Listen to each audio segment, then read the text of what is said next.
Hi children, good afternoon everybody. So in the last video we have already seen the first part of our Casuarina tree. So it is an autobiographical poem written by Tauridir. So what we have seen in the last class is we have seen that the poet Tauridir recalls her childhood days and how she spent her childhood days with the Casuarina tree which was in the garden. So in the first stanza she says that there was a huge creeper winding like a python. So here creeper is compared to the python. Okay, and it is winding round and round till the top of the Casuarina tree. So the Casuarina tree doesn't think the creeper as a burden. It grows itself and also it makes the creeper to grow along with it. Okay, and also we have seen that the Casuarina tree stands like a hero very gallantly, and it has dark crimson colored flowers, and also it has crimson clusters along that is dark red flowers, bunches of dark red flowers in the branches, and also throughout the entire day the tree is filled with beautiful birds and bees, and often during the night times the garden is overflowed with the sweet song of the birds during that is when the men is at rest. So this is what we have seen in the first stanza in the last video. Right, now let us go to the second stanza. Okay, now let us see what the poet says in the second stanza. So when first my casement is wide open thrown, at dawn my eyes delighted on it rest. Sometimes and most in winter, on its crest a grey baboon sits statue-like alone, watching the sunrise, while on lower boughs his punny offspring leap about and play. And far and near kokilas hail the day, and to their pastures wend our sleepy cows. And in the shadow, on the broad tank cast by the hoar tree, so beautiful and vast, the water lilies spring like snow in mast. So we are having lot of simile here. The poet has employed a lot of similes in this poem. Okay, now come to the first line. When my casement is wide open thrown. So what is mean by casement is a type of window that is fixed on one side and opens like a door. Okay, it is a type of window that is which is fixed in one side, and one side we can open it like how we are opening our door. Okay, it is called as casement. So when first my casement is wide open thrown. So here my refers to whom? My refers to the poet Tauridir. When first my casement is wide open thrown, that is when the window was opened widely for the first time when at dawn. Dawn means during the sunrise in the early morning. Okay. So when the poet opens her window, wide opens her window at dawn, that is in the early morning, my eyes delighted on it rest. Okay, my eyes delighted. So what is mean by delighted? Feeling happy, felt a sort of pleasure, feeling a sort of joyness, relaxedness. Okay, that is delighted here. Okay, my eyes delighted on it rest. So what is the meaning of rest here is, here rest means it is not taking a rest out of tiredness. Okay, so tired we will be taking rest, right? It is not that type of rest. Here my eyes delighted on it rest. It means when the poet opens her window in the morning, so her eyes were very much pleasured, and it is in a resting position on the by seeing the Casuarina tree through the window. Okay, because she enjoys lot of things in the that is on the tree. Let us see what are those. Sometimes, okay, so sometimes what she used to see is Sometimes and most in winter, that is mostly during the winter, on its crest, a grey baboon sits statue-like alone watching the sunrise. Okay, crest. What is crest is?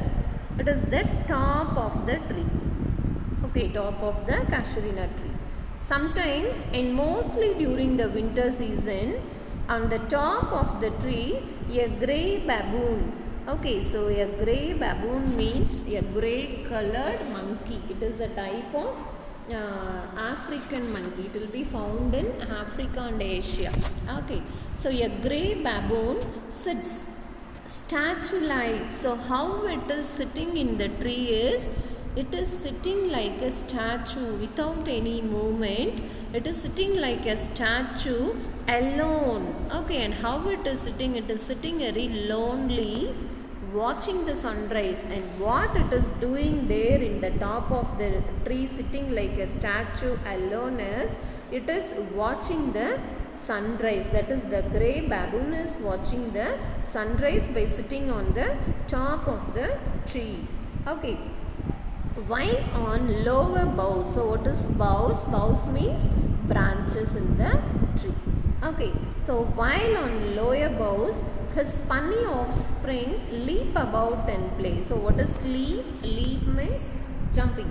Okay, his punny offspring. So punny means small and young. Okay, offspring, that is the young ones of the baboon, leap about and play. So it is jumping. They are jumping and playing in the lower branches.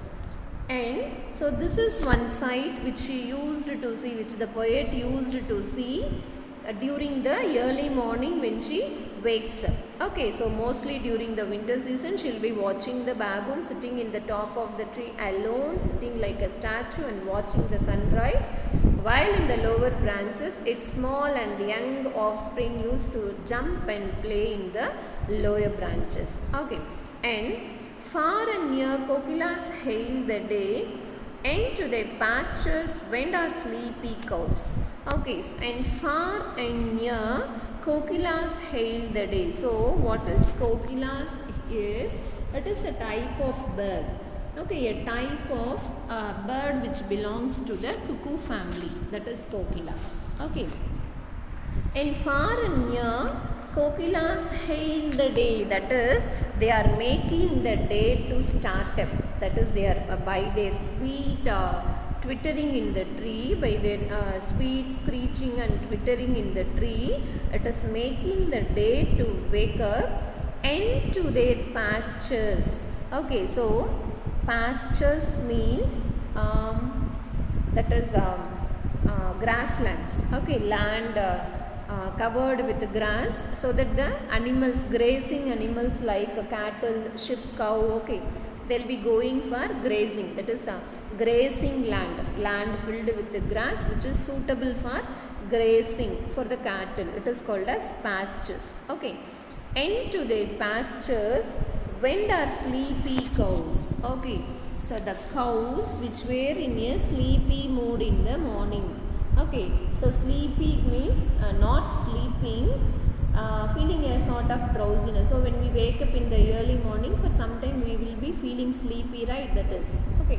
So when means stroll. Stroll means just they will be getting up from their sleep and they will be moving to the grazing lands.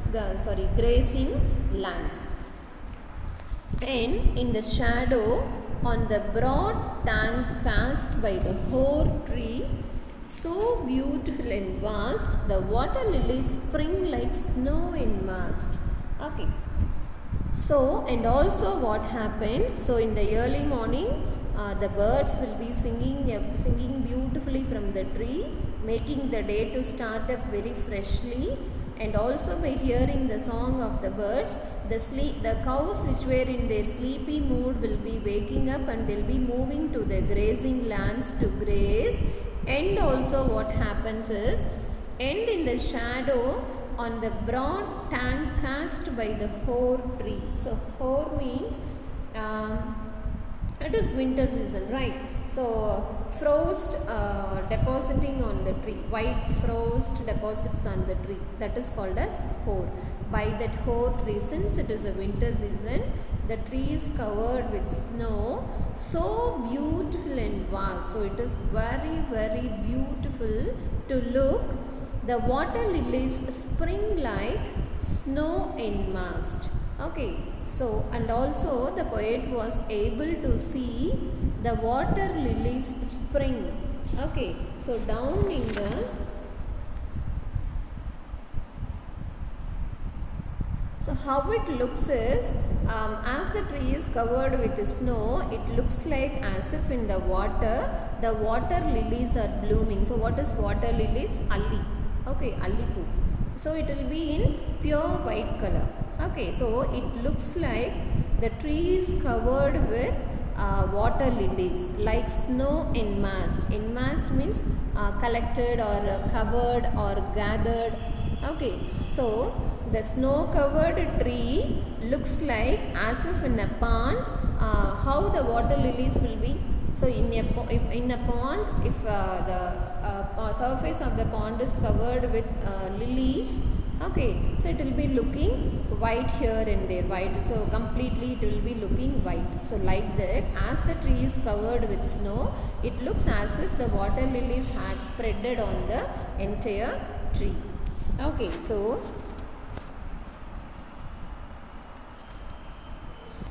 what we have seen in this stanza is, when the poet opens her window in the early morning to wake up, she describes the beautiful sight of the casuarina tree as she sees it through the window of her room. So what she is delighted is, she is delighted at so many beautiful sights in the tree. That is, a grey baboon sits in the top of the tree watching the sunrise, and also what is happening during the winter season, its younger ones are jumping and playing in the lower boughs, that is branches, right?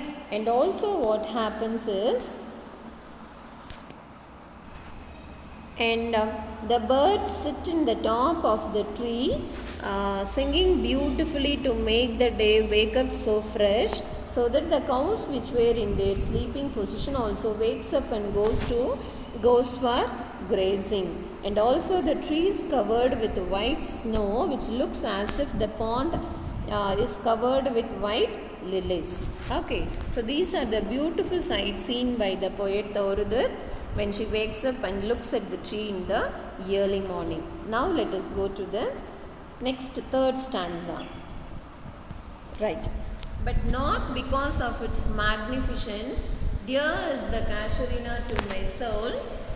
Beneath it we have played, though years may roll. O sweet companions, loved with love intense, for your sakes shall the tree be ever dear. Blend with your images, it shall arise in memory, till the heart tears blind mine eyes. What is the dirge like murmur that I hear like the sea bringing on a shingle beach? It is the tree's lament and eerie speech that haply to the unknown land may reach. Right. So, beneath it,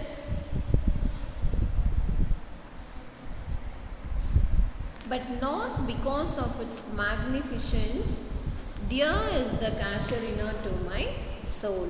So what the poet says in this first two lines of third stanza is, not because of its magnificence. So it is not because of the majestic appearance of the tree. Okay, it is not because of the majestic appearance of the tree. Dear is the casuarina to my soul. So அது ரொம்ப majestic-ஆ இருக்கிறதுனால it has not attracted me. Why it had attracted me is, beneath it we have played. So beneath means, so under the tree we have played. So here we refers to the poet and her elder brother and sister Abju and Aru. Okay, so beneath it we have played. So during their younger age they used to play under the tree. Though years may roll, oh sweet companions. Okay, so now at present many years have passed. So even though many years have passed, oh sweet companions. So whom does the poet address here as sweet companions is? Can you guess? So the poet and his brother and sister are her sweet companions. Okay. Oh sweet companions, loved with love intense. So they had a great love, so great deeper love with each other.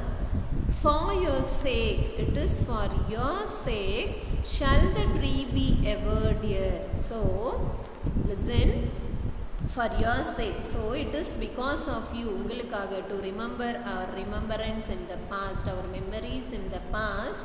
Let the tree be ever there. So the tree should be always there, my dear brother and my dear sister. So as we have seen already in the author intro, it was her elder brother and sister who have died first. So even though Torudat is the youngest child of the family, his elder brother and sister had already died. Okay, so she was the third person to die in their family. So since they used to play under the casuarina tree during their younger age, it attracted, so it impressed her a lot, and this made her to write a poem on the casuarina tree which was in their garden. So here the poet says that she was not attracted by the majestic appearance of the tree, but under the tree they have played she had played with her brother, so which expresses lots of loves and emotions, a deeper love they had together. Okay, and for your sake and for that sake, let the tree be ever dear there. So let the tree be there for a long years. Blent with your images, it shall arise in memory till the heart tears blind mine eyes. Okay, blent with your images. So my eyes are blent with your images, that is with your remembrance, with your memories, with your thoughts. It shall arise in memory. So it is in my memory, it is arising in my memory. What is arising? All the time they had spent playing under the tree,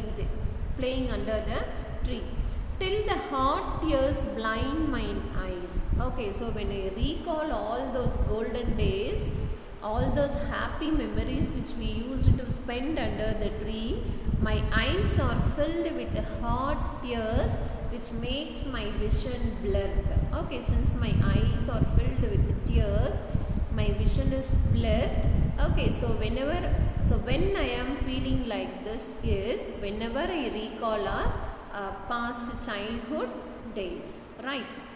So what is the dirge-like murmur that I hear like the sea breaking on a shingle beach? See, in this two lines the poet is asking a question.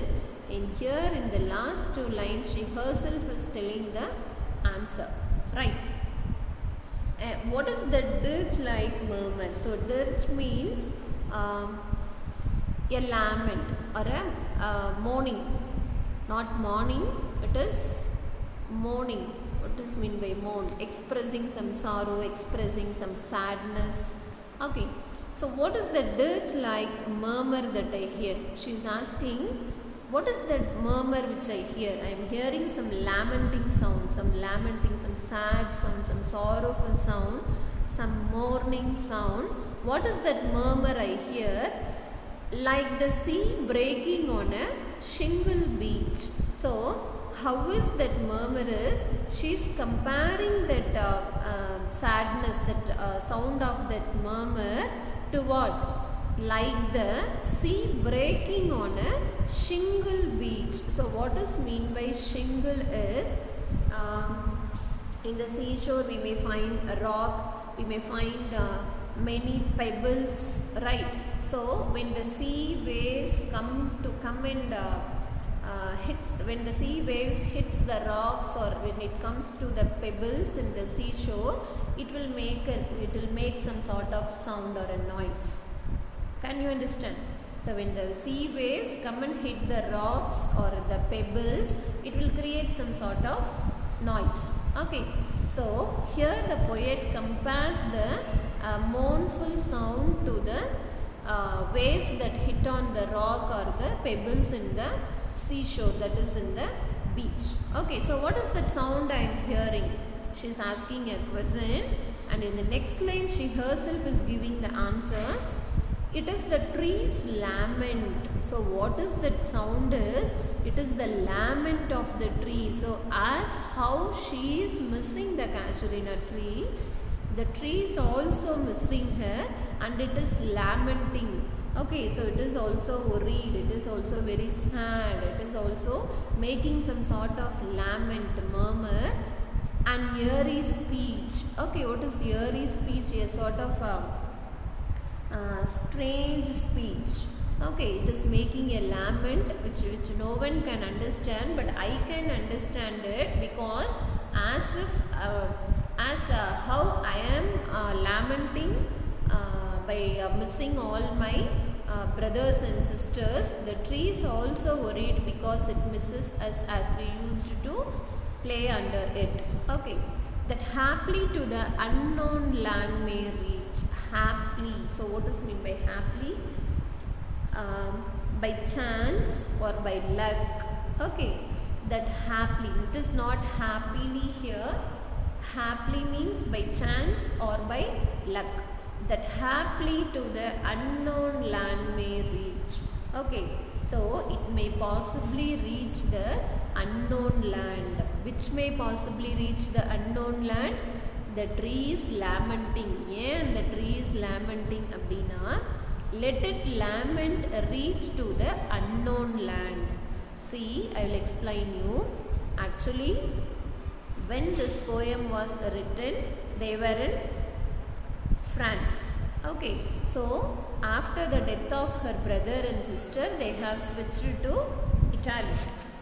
Okay, so that's why now she was not able to see the tree.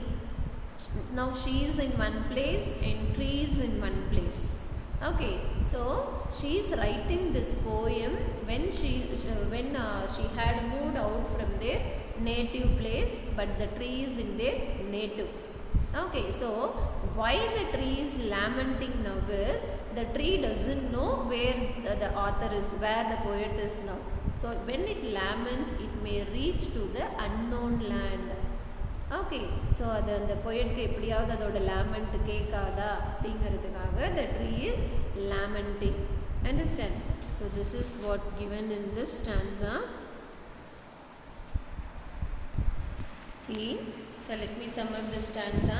So the poet is not just attracted by the majestic, magnificent appearance of the tree, but it is something very close to the poet.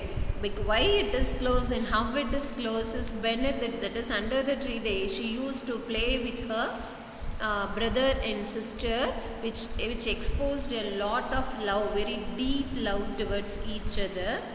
Okay, so when she recalls about the tree, her eyes are filled with hot tears, and also she is asking a question, what is the dirge-like murmur? So she is hearing some murmuring sound, and she is comparing that murmuring sound to the shingle beach. So shingle beach means, you can see here, when the waves come and hit the rocks or the pebbles in the seashore, it will make some sort of sound, some sort of noise. Okay, so she is comparing that murmuring, dirge-like murmuring, that is mournful, sad murmuring sound, to the shingle beach, that is when the waves hit the rocks in the seashore. And again she is giving the answer. So அது என்ன murmuring sound அப்படின்னு அவங்களே answer பண்ணுறாங்க. What is it? It is the sound of the tree's lament. So it is the sound of the tree lamenting in an unknown place, because so that why the tree is lamenting is so that it may reach the poet who is in some unknown land, because the tree doesn't know where the poet is now, right? So let it reach the poet in the unknown land. That's why the tree is making a murmur, it is making a lament, right? So we have completed second stanza and third stanzas today. So in second stanza we have seen what we have seen is when the poet wakes up in the morning, she used to see some beautiful sights in the casuarina tree. Okay, that's what she has explained in the second stanza. And in the third stanza, she explains about how she misses the tree and how both the tree and herself are lamenting by missing each other. Okay, so hope every one of you have understood. Thank you for watching. Let us meet in the next class. Thank you.